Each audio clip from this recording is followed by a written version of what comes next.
మిత్రులకు శుభోదయం. నేను మీ శ్రేయభిలాషి జేఎస్ బావజాన్.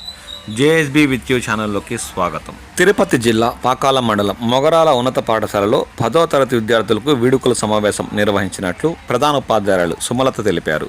ఈ కార్యక్రమానికి ముఖ్య అతిథులుగా మండల విద్యాశాఖ అధికారులు బాబ్జీ, లింగయ్య పాల్గొన్నారు. ఈ సందర్భంగా వారు విద్యార్థులను ఉద్దేశించి మాట్లాడుతూ కనిపించే దేవుళ్ళు తల్లిదండ్రులు మరియు గురువులు. తల్లిదండ్రుల ప్రేమ, గురువుల ఆశీస్సులు ఉన్న విద్యార్థులకు ఐశ్వర్యం వరిస్తూ ఉంటాయని వారు పేర్కొన్నారు. విద్యార్థులు ఉన్నత లక్ష్యాలను రూపొందించుకోవడానికి పాఠశాల ఒక వేదిక. పాఠశాల అనుభవాలను సక్రమంగా సద్వినియోగం చేసుకుని లక్ష్యాల సాధన కోసం ఓర్పు, నేర్పుతో కృషి చేస్తే మంచి ఫలితాలు ఉంటాయన్నారు. తదుపరి స్కూల్ డే సందర్భంగా నిర్వహించిన స్పోర్ట్స్ అండ్ గేమ్స్ల విజేతలకు ప్రశంసా పత్రాలతో పాటు మెడల్స్ అందజేశారు. ఈ కార్యక్రమంలో ఉపాధ్యాయులు వనపర్తి వెంకట సిద్ధులు, రామ్మూర్తి, ఆదికేశవులు, మొహమ్మద్ సుల్తాన్, ప్రబోధిని, నీరజ, విమలా విక్టోరియా, బోధనేతర సిబ్బంది శైలజ, మోహన్ రావు, కవిత, కమిటీ సభ్యులు లోకనాథ్ రెడ్డి, లక్ష్మి, దామోదర్ రెడ్డి తదితరులు పాల్గొన్నారు. ఈ కార్యక్రమంలో విద్యార్థులు ఉత్సాహంగా పాల్గొన్నారు.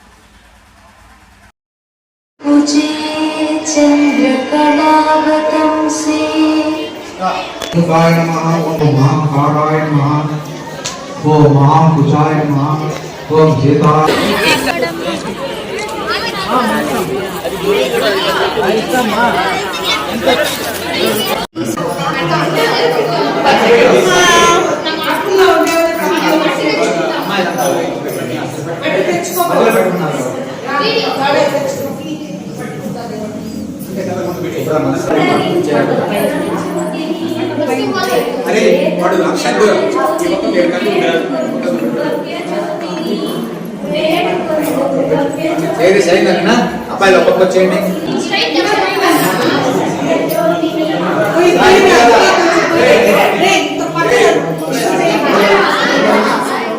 ఎక్కడికైనా మార్చండి, మొగరాలు కదా స్కూల్ పక్కన. 2 రౌండ్లు తీసేసి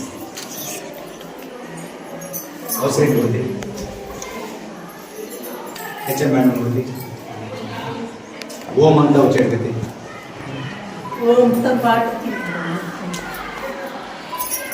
తీసుకోవాలి. HM madam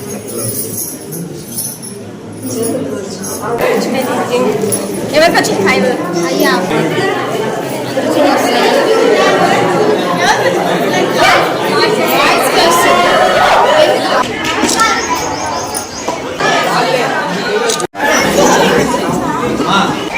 wait sir. విద్య అనేది ప్రతి విద్యార్థికి కూడా 5 సంవత్సరాలు దాటిన తర్వాత స్టార్ట్ అవుతుంది. 5 సంవత్సరాల నుంచి 10 సంవత్సరాల వరకు ఒక స్టేజ్, 11 సంవత్సరాల నుంచి 15 సంవత్సరాల వరకు ఒక స్టేజ్. మన పెద్దలు చెప్తా ఉంటారు, మొక్కై వంగందే మానై వంగదు అని. స్టేజ్లో కొంచెము తప్పటడుగు అనేది అక్కడ పడింది ఏంటంటే వాళ్ళు మళ్ళీ దానిలోకి రారు.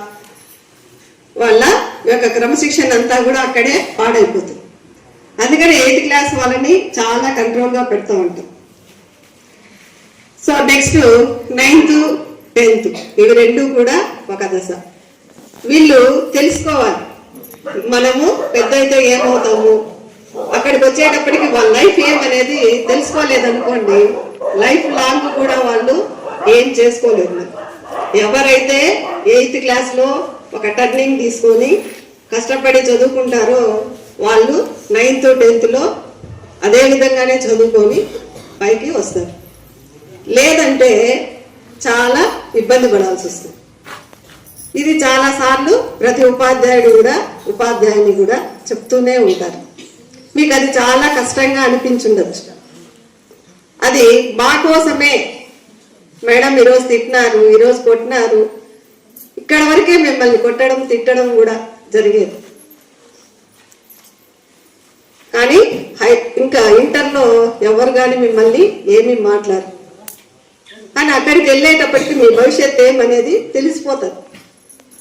ఇక్కడ నేను ఈ పాఠశాలలో పనిచేసినప్పుడు నేను వచ్చినప్పుడు ఉన్నటువంటి బ్యాచ్ యాక్చువల్గా రౌడీ బ్యాచ్. బట్ వాళ్ళకి లైఫ్ అంటే ఏమి అనేది బాగా తెలుసు. వాళ్ళకి ప్రతి పని చేసినారు వాళ్ళు. నేను ఈ రోజుకి కూడా వాళ్ళు మర్చిపోలేను నా బ్యాచ్ని. ఈ పని ఉంది అని అంటే అది నాకు కష్టమే అనిపించేది కాదు. నాడు నేలలో నేను ఇన్ని పనులు చేసినానంటే ఆ బ్యాచ్ పిల్లలు, అప్పుడు ఉన్నటువంటి స్టాఫ్ వాళ్ళు పని చేసినారు, చదువుకొని కూడా చదువుకున్నారు. హోంవర్క్ ఇస్తే ఏ రోజు కూడా తప్పటడి వేయలేదు. వాళ్ళు ఎంత వర్క్ అన్నా ఇవని రాసుకొని వచ్చేసేవాళ్ళు, చూపించేసేవాళ్ళు. ఈరోజు నేను వచ్చినప్పుడు వాళ్ళు చెప్తా ఉన్నారు, మేడం ఈ ఇక్కడ ఉన్న పిల్లల గురించి కూడా వాళ్ళు కొన్ని విషయాలు చెప్పడము. ఇప్పుడు మాకు లైఫ్ అంటే ఏం తెలిసింది, మేము ఇప్పుడు కష్టపడి చదువుకుంటా ఉన్నాం మేడం, మాకు ఎవరి సపోర్ట్ అవసరం లేదు, మేము పాస్ అయిపోతాము. ఆ ఇయర్ మన వెంకటసిద్ధు సార్ గారే వాళ్ళకు డిపార్ట్మెంటల్ ఆఫీసర్గా ఉన్నారు. మన సార్ కూడా వాళ్ళకి డ్యూటీ ఆఫీసర్ అనుకుంటా. వీళ్ళందరి హెల్ప్ తీసుకున్నారు, వాళ్ళు పాస్ అయిపోయినారు. ఆ 10th అనేది ఒకటి పాస్ అయిపోతే మైండ్ మెచ్యూర్ అయిపోతుంది. అక్కడి నుంచి వాళ్ళు చదవడం స్టార్ట్ చేస్తారు, లేదా వేరే పని చేయడం స్టార్ట్ చేస్తారు. ఇంకొక రకంగా వాళ్ళు బతకడం అనేది నేర్చుకుంటారు. ఈ మధ్య కూడా ఒక అబ్బాయి ఇంటర్ అయిపోయిన తర్వాత, ఇంటర్ అవ్వలేదు అబ్బాయి, కానీ స్కూల్కి వచ్చి వాళ్ళైతే ఎట్లా కొట్టింటాడో పీటీ సార్ కానీ తెలుగు సార్ కానీ. నాకు కూడా నేను కూడా కొట్టినాను, కానీ నాకంటే జెంట్స్ కొట్టడం ఎక్కువగా ఉంటుంది కదా. అంత ఇదిగా ఉన్న పిల్లోడు ఈరోజు ఎంత బాధ్యతగా తీరినాడంటే వాళ్ళ పేరెంట్స్కి నైట్ ఈవినింగ్ కాలేజ్ అవుతానే 6 to 10 వర్క్ చేసి డబ్బులు సంపాదించి వాళ్ళ సిస్టర్కి మ్యారేజ్ చేసినాడు అబ్బాయి. వాళ్ళ పేరెంట్స్కి కూడా హెల్ప్ చేస్తున్నాడు. అబ్బాయిలు ముఖ్యంగా తెలుసుకోవాలి, అమ్మాయిలు కూడా వాళ్ళకి మెచ్యూరిటీ మైండ్ ఉంటుంది. చదువుకుంటే ఏమవుతామో వాళ్ళకి లైఫ్ అనేది వాళ్ళకి తెలుస్తారు. అది ఆటోమేటిక్గా జనరేషన్స్లోనే వస్తుంది, ముఖ్యంగా అబ్బాయిలే. నేను ప్రతిరోజు కూడా సార్ కూడా చెప్తాను, సార్ అబ్బాయిల్ని బాగా కంట్రోల్ చేయండి, వాళ్ళు మంచిగా చదివేట్టుగా చూడండి. ఈ క్రమంలో నేను చాలా కఠినంగానే ఉండి ఉంటాను, అది మీకోసమే. ప్రతి ఒక్కరు కూడా అది తెలుసుకోండి. తర్వాత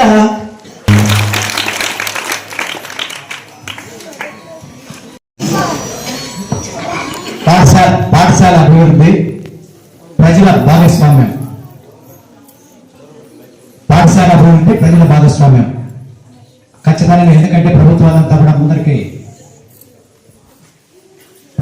కూడా అదే ధోరణితో ముందుకు వెళ్తున్నాయి కాబట్టి ప్రజల భాగస్వామ్యం చేయాలి. కాబట్టి వాళ్ళ యొక్క డోనర్స్ అంతా కూడా ఆహ్వానించాలి. కాబట్టి డోనర్స్ అంతా ముందుకు వచ్చి మన పాఠశాలకు శ్రేయోభిలాషులుగా ఉండి పాఠశాల అభివృద్ధిలో భాగస్వామ్యం అయినారు. కాబట్టి అన్ని విషయాలు కూడా మేడం గారు మనకు ఇక్కడ చెప్పారు, తెలియజేశారు.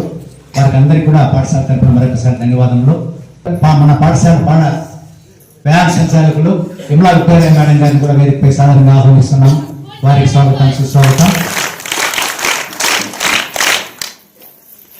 అదేవిధంగా మన పాఠశాలలో మేడం చెప్పిన అంశాలే కాకుండా అనేక రకాలైనటువంటి సర్వీస్ యాక్టివిటీస్ అంతా కూడా ఇక్కడ చేయడం జరిగింది.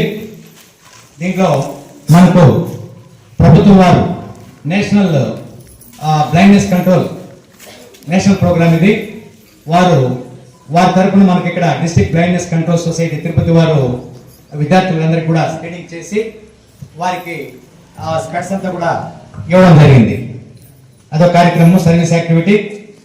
నెక్స్ట్ డాక్టర్ నాగరాజ్ గారి కృష్ణాపురం ప్రగతి రూరల్ డెవలప్మెంట్ ట్రస్ట్ ఆధ్వర్యంలో ఈ గ్రామ ప్రజలకంతా కూడా ఒక సండే ఇక్కడ ఐ స్క్రీనింగ్ ప్రోగ్రామ్ పెట్టి వాళ్ళ క్యాటరాక్ట్ ఏదైతే ఎలిజిబుల్ ఉన్నారో 250 మందిని స్క్రీనింగ్ చేస్తే 50 మంది క్యాటరాక్ట్ ఎలిజిబుల్ అయితే వారందరికీ కూడా ఉచితంగా ఆపరేషన్ చేసి కంటి అద్దాలు అవసరమైన వాళ్ళు కూడా కంటి అద్దాలు అందరం చేయడం జరిగింది అనమాట.